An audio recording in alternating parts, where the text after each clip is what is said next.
a través de nuestro sistema cardiovascular. Vamos a comenzar con la fórmula de la velocidad del flujo sanguíneo. Para conocer a qué velocidad viaja nuestra sangre a través de nuestros vasos sanguíneos debemos conocer el valor de dos variables.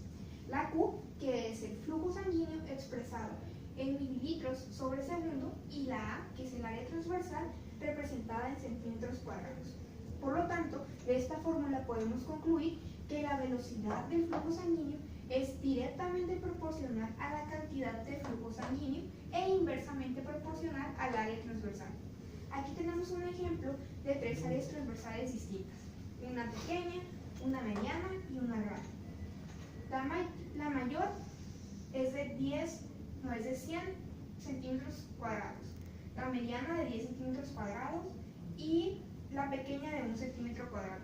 Si tenemos que en estas tres áreas se mantiene un flujo constante de 10 milímetros sobre segundo, vamos a tener que la velocidad del flujo sanguíneo va a variar dependiendo del área. El ejemplo de tres áreas transversales distintas, una pequeña de 1 centímetro cuadrado, una mediana de 10 centímetros cuadrados y una más grande de 100 centímetros cuadrados.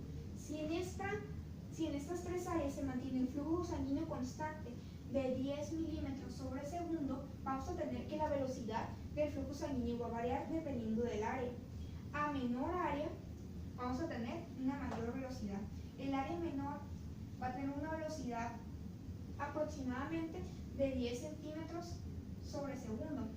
El área mediana va a tener una velocidad de 1 centímetro sobre segundo y el área mayor de 0,1 centímetros sobre segundo. Entonces, entre mayor sea el área, menor va a ser la velocidad del flujo sanguíneo. El flujo sanguíneo también depende de las presiones y las resistencias del sistema cardiovascular. Y esto lo vamos a calcular mediante esta fórmula que es conocida como la ley de Ohm, la cual nos dice que el flujo sanguíneo va a ser igual a las diferencias de presiones sobre la resistencia. Si tenemos un flujo sanguíneo, el flujo sanguíneo va a depender de las diferencias de presiones del sistema cardiovascular y de las resistencias que haya en los lechos vasculares. Entonces, la ley de Ohm nos dice que el flujo sanguíneo es igual a las diferencias de presiones entre la resistencia. Si tenemos un flujo sanguíneo en un vaso, vamos a tener que la presión al inicio del vaso va a ser muy distinta a la presión que vamos a tener al final del vaso sanguíneo. Entonces, para calcular el flujo sanguíneo tenemos que restar la presión final menos la presión inicial y lo vamos a dividir entre la resistencia que ofrezca el lecho vascular.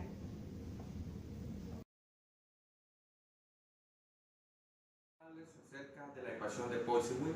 Esta es una ecuación muy importante debido a que los factores que determinan la resistencia de un vaso sanguíneo al flujo de la sangre se expresan mediante la ecuación de Poiseuille, que es la ecuación que se representa aquí, en donde R es igual a resistencia, N es igual a viscosidad de la sangre, L igual a longitud del vaso y el radio al cuadrado pues es igual al radio del vaso elevado a la cuarta potencia.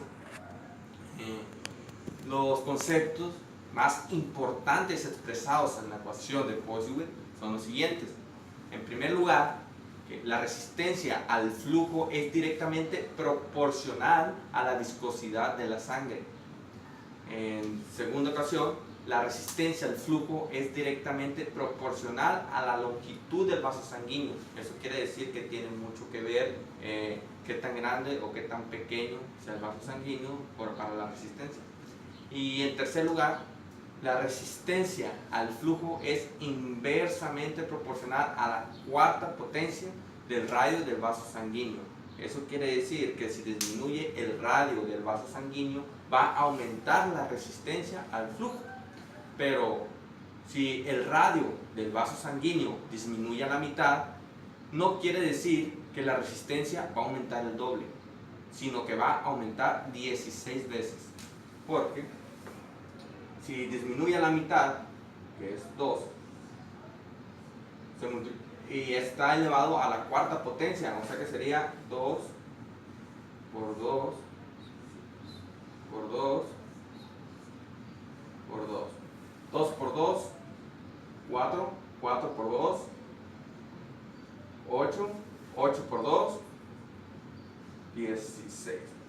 Si disminuye la mitad del radio del vaso sanguíneo, aumenta 16 veces.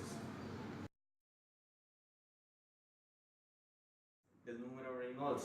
El número de Reynolds es un valor sin dimensiones que se utiliza para percibir si el flujo sanguíneo será laminar o turbulento, teniendo en cuenta una serie de factores, como por ejemplo el diámetro del vaso sanguíneo, que tan grande sea, la velocidad media del flujo sanguíneo y la viscosidad de la sangre. La viscosidad de la sangre depende mucho del hematocrito. Entre menor hematocrito tengamos, la sangre va a ser menos viscosa. Entre más hematocrito tengamos, la sangre va a ser más viscosa.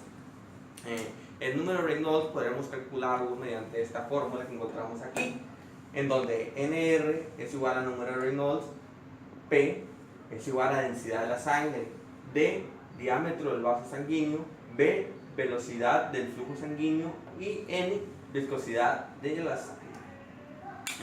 Algo muy importante es de que el número de Reynolds si es menor de 2000, el flujo sanguíneo será laminar. Supongamos que este es el vaso sanguíneo, el flujo sanguíneo será laminar. Mas sin embargo, si el número de Reynolds es mayor de 2000, aumentará la probabilidad de que el flujo sanguíneo sea turbulento. Los valores superiores a 3000 producen siempre forzosamente un flujo sanguíneo turbulento. Un flujo sanguíneo turbulento. Algo muy importante de mencionar es que la anemia y los trombos explican la aplicación del número de Reynolds para la producción de la turbulencia, debido a que encontramos un hematocrito muy deficiente en las anemias. Por eso casi siempre provocan un flujo sanguíneo muy turbulento y provoca soplo.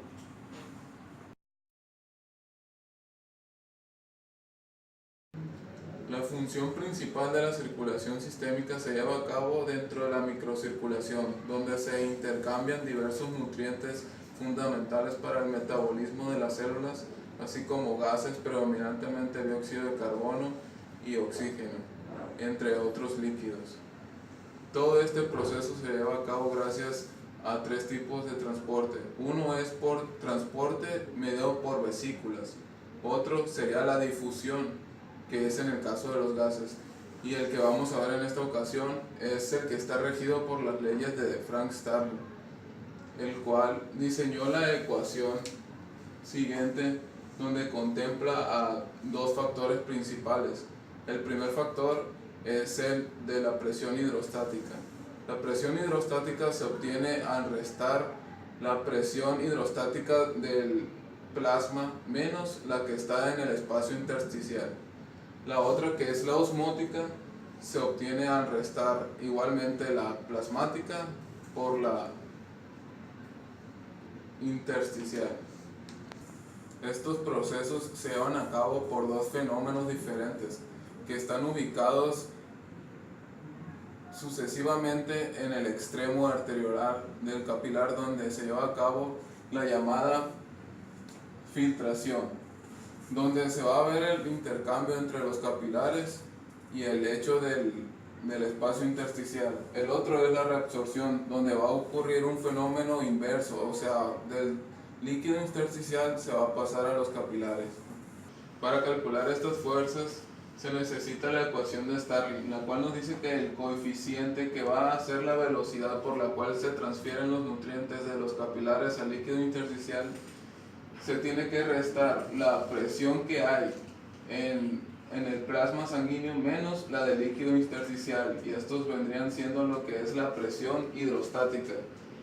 Esta fórmula se va a completar restándola junto con la presión osmótica que se lleva a cabo en el plasma de las células menos la presión del líquido intersticial, y el resultado será equivalente al llenado capilar, que se puede suceder en cualquiera de estos dos fenómenos que ya dije. Bien puede ser la filtración en el lado arteriolar del capilar, o bien a su última instancia, que sería la reabsorción llevado en el extremo venular del capilar. Métodos para medir la presión presión sanguínea más significativos es el uso de los principios de Bernoulli. En dicha fórmula nos habla acerca de la introducción de un catéter a una arteria, en la cual mediremos la presión sanguínea de una manera directa, ya sea con un manómetro de mercurio o una válvula de presión calibrada. Cuando una arteria se ata más allá del punto en el cual se introduce un catéter, se registrará una presión del extremo, haciendo que el flujo de la arteria se interrumpa. Entonces, toda la energía cinética del flujo se convertirá a energía de presión. En el siguiente dibujo se puede apreciar cómo un líquido fluye por la porción estrecha del tubo de energía. Entonces sería que el flujo aumenta conforme se eleva la velocidad. Y vamos a tener que la energía potencial disminuirá. Esto se debe a que la presión medida es menor que la que habría sido en ese punto. Esto si el punto no se hubiera estrechado, como lo muestra en la imagen. En la línea punteada vamos a tener que indicará cuál sería el descenso si este hubiera sido causada por fuerza de fricción, si el tubo hubiera tenido un diámetro uniforme. Hay que destacar que el principio de Bernoulli tiene aplicación significativa en la fisiopatología, ya que cuando un vaso se estrecha a un proceso patológico, como podría ser una placa aterosclerótica, la presión lateral en la construcción disminuirá y el estrechamiento tiende a mantenerse a sí mismo.